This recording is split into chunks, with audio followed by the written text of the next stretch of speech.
반갑습니다. 학생들 이정영입니다. 자, 한국사 학습지 6번 함께 살펴보도록 하겠습니다. 지난 5번 학습지에서 우리는 여러 부족이 결합한 국가인 연맹왕국에서 왕이 중심이 되어 운영하는 국가인 중앙집권 국가로 발전하기 위한 6가지의 변화를 살펴보았습니다. 그리고 고구려, 백제, 신라, 가야 이 네 나라가 각각 성립하는 모습과 조금씩 중앙집권 국가로 발전해 나가는 과정을 함께 살펴보았습니다.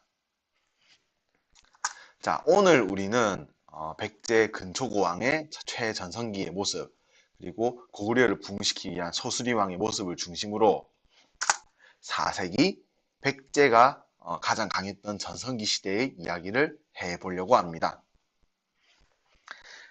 지난 5번 학습지의 내용입니다. 1세기부터 3세기까지 중앙집권 국가로의 발전이 조금씩 시작되었던 나라는 고구려와 백제였습니다. 반면 신라와 가야는 여전히 연맹왕국의 상태에 머무르고 있었지요.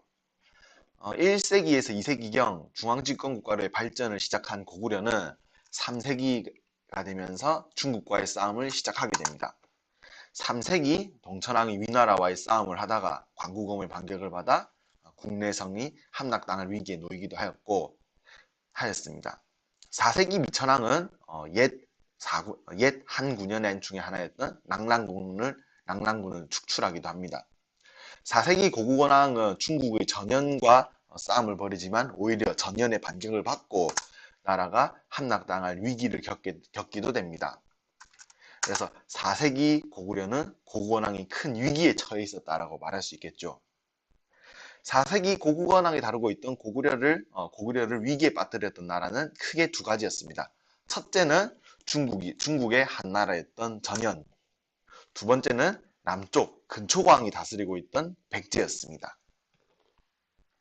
자, 그렇다면 상대적으로 중앙집권 국가로의 발전이 느렸던 백제가 어떻게 고구려를 위기로 빠뜨릴 수 있었는지, 근초고왕이 고구려를 꺾을 수 있었던 이유에 대해서 알아보도록 하겠습니다. 근초고왕의 업적을 더 크게 정리하면 세 가지로 말할 수 있겠습니다. 부자 상속, 아버지에서 아들로 왕위를 이어줍니다. 그리고 마한에 속해 있던 백제가 주변의 다른 마한의 국가들을 하나씩 정복해 나가기 시작합니다. 그래서 근초고왕 시절이 되면서 마한에 속해 있던 여러 나라들을 백제가 하나로 통합하는 데 성공합니다. 그리고 중국에 속해 있던 동진, 남쪽의 가야, 바다 건너 일본, 외 등과 교류를 하면서 나라의 힘을 조금씩 강하게 성장시키게 됩니다. 이렇게 중앙집권 국가로의 발전과 주변 국가의 교류를 통해서 나라의 힘을 기른 근초고왕, 철저한 준비를 끝내고 드디어 북쪽의 고구려를 공격하기 시작합니다. 그래서 근초고왕이 이끄는 군대가 고구려의 평양성을 공격하게 됩니다. 그러자 고구려의 고구원왕이 직접 군대를 이끌고 와서 평양성에서 백제군을 막아서게 됩니다. 그리고 이 싸움에서 근초고왕은 고구원왕을 전사시키는 큰 성과를 얻게 됩니다. 반면 고구려의 입장에서는 왕이 직접 방어 싸움에 나섰다가 패배하게 되고 왕이 죽게 되는 큰 아픔을 겪게 되는 것이죠. 4세기 백제의 최전성기 모습을 우리는 보고 있습니다. 근초고왕 이후에도 친유왕 시절에 동진에서 불교를 받아들이면서 중앙집권 국가로의 발전 모습을 더욱더 갖춰나가는 백제입니다. 자, 그렇다면 고구원왕이 직접 근초고왕의 침략을 막아서다가 패배하고 죽음에 이르기까지 한 고구려. 이 위험한 상황을 해결하기 위한 방법에는 어떤 것이 있었을까요? 소수림왕은 약해진 고구려의 힘을 다시 강하게 만들 여러 가지 방법을 고민합니다.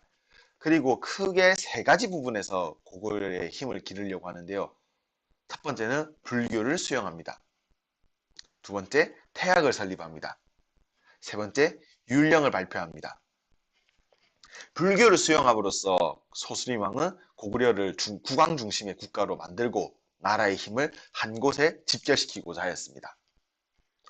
태학을 만듦으로써 소수림왕은 고구려의 여러 인재들을 길러내려고 하였습니다. 그리고 율령을 발표하여서 왕 중심의 법 체계를 완성시켰습니다. 이렇듯 고구려의 위기, 전령과 백제의 침략을 받으면서 위기를 겪었던 고구원왕 시절을 지나면서 소수리왕은 다시 고구려의 힘을 회복시키기 위한 노력을 전개하였던 것이죠. 자, 그렇다면은 신라의 이야기는 한국사 6권 조금 이따가 살펴보도록 하고 가야의 모습을 보겠습니다.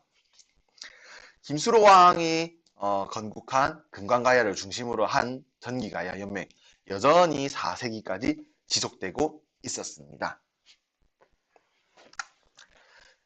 이런 상태에서 5세기가 됩니다. 5세기는 고구려의 최전성 시절이었습니다. 그래서 5세기 부분에서 여러분이 알아둬야 될 핵심 단어는 다음과 같습니다.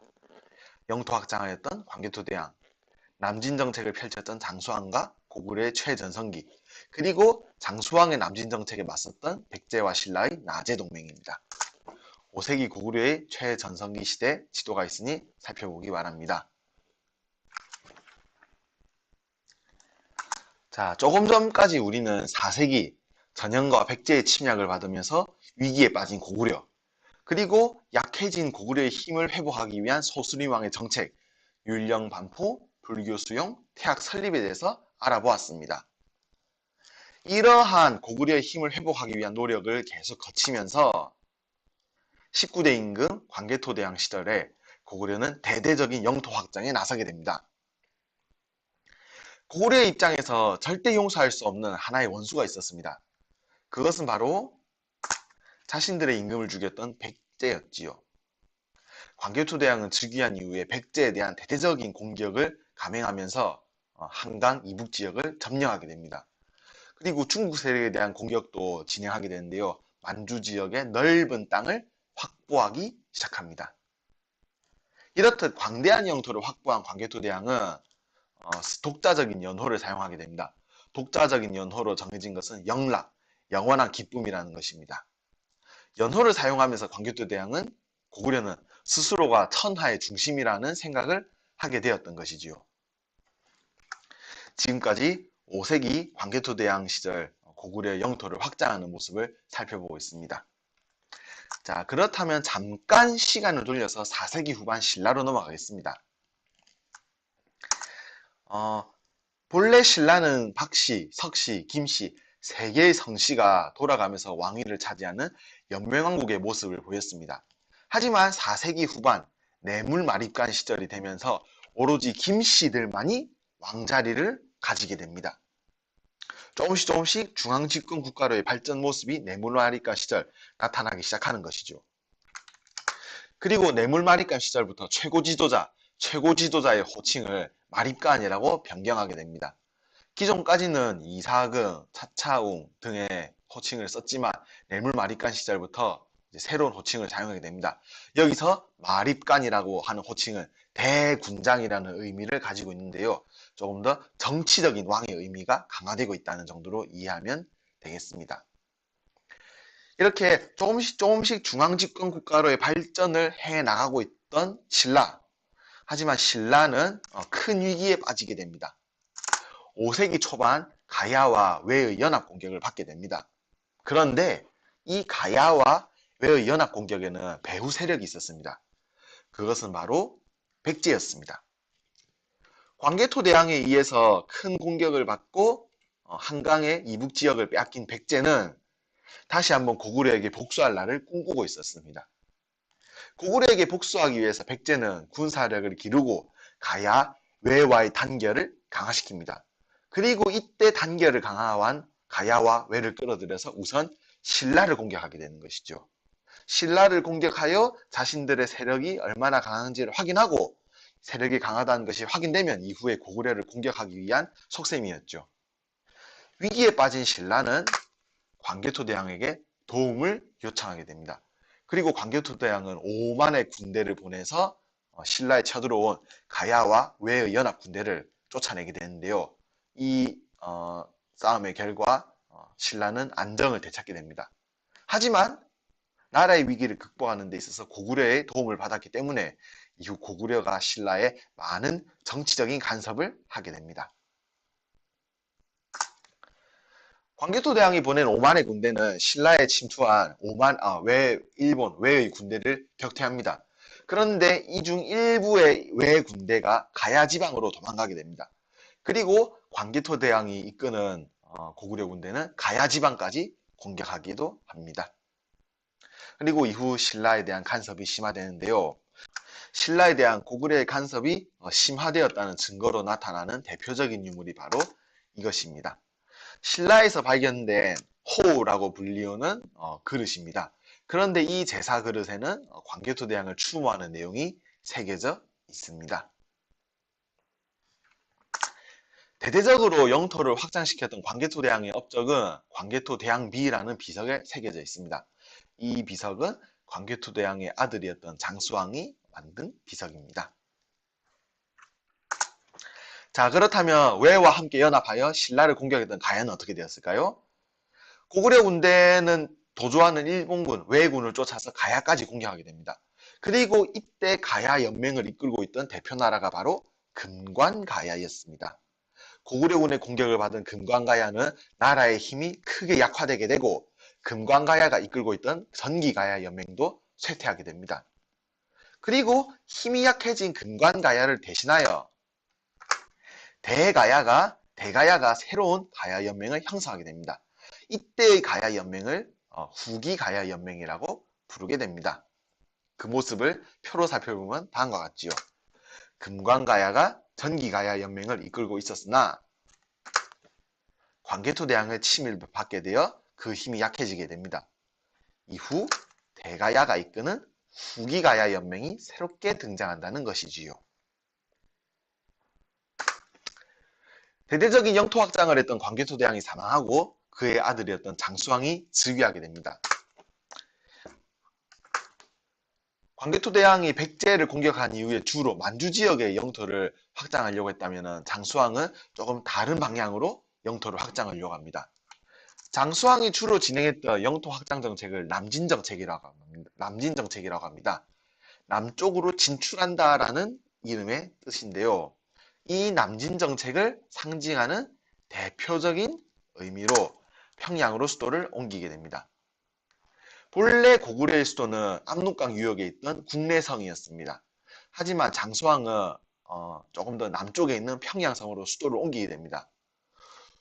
수도를 평양성으로 옮긴 장수왕은 그동안 북쪽으로 공격하였던 고구려의 병력을 남쪽으로 진출시키게 됩니다. 그리고 남쪽에 있는 백제와 신라를 공격하게 되는 것이죠.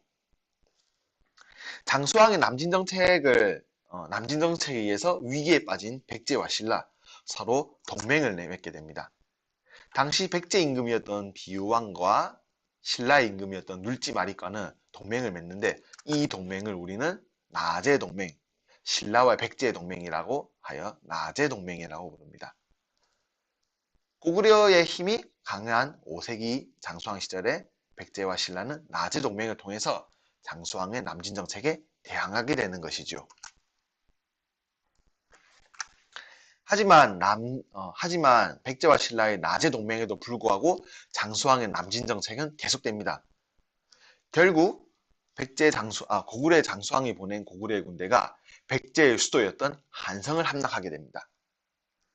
백제의 한성이 함락되면서 당시 백제 임금이었던 계로왕이 고구려군에게 사로잡히게 되고 고구려군에 의해서 죽음을 당하게 됩니다.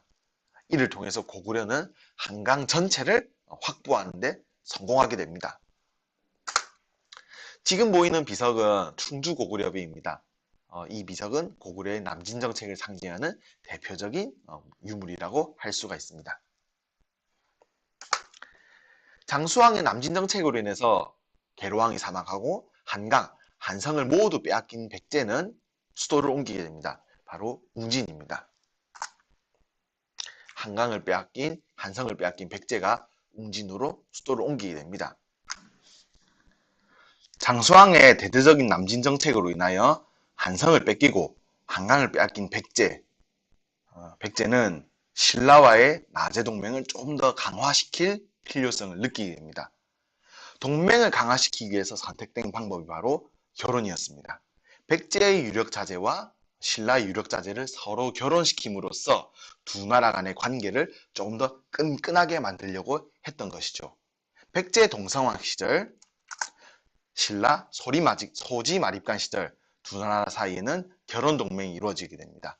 이 결혼 동맹을 통해서 나제 동맹은 한층 강화되게 되는 것이죠. 지금까지 우리는 5세기 고구려의 전성기 시절 삼국 간의 관계와 외교 모습에 대해서 살펴보았습니다.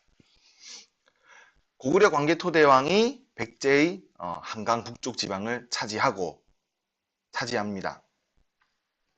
백제는 가야, 외와 연합하여 신라를 공격하고 광개토대왕은 신라를 구원해 줍니다. 하지만 광개토대왕 다음 임금 장수왕이 즉위하면서 고구려의 대외 정책은 크게 변화합니다. 장수왕은 수도를 평양으로 옮기고 남진 정책을 실시하지요. 남쪽으로 진출하는 남진 정책으로 인해서 위협을 느낀 백제와 신라는 나제 동맹을 결성하게 됩니다. 하지만 이에도 불구하고 백제는 한강 유역을 고구려에게 빼앗기고 수도를 웅진으로 옮기게 됩니다. 고구려의 남진 정책에 위협을 느낀 백제와 신라는 자신들의 나제 동맹을 더욱더 강화하기 위해서 결혼 동맹까지 맺게 되는데요. 자, 앞으로 고구려의 침략에 대해서 백제와 신라가 어떻게 대항하는지 이 모습을 다음 학습지에서 살펴보도록 하겠습니다. 수고 많았습니다.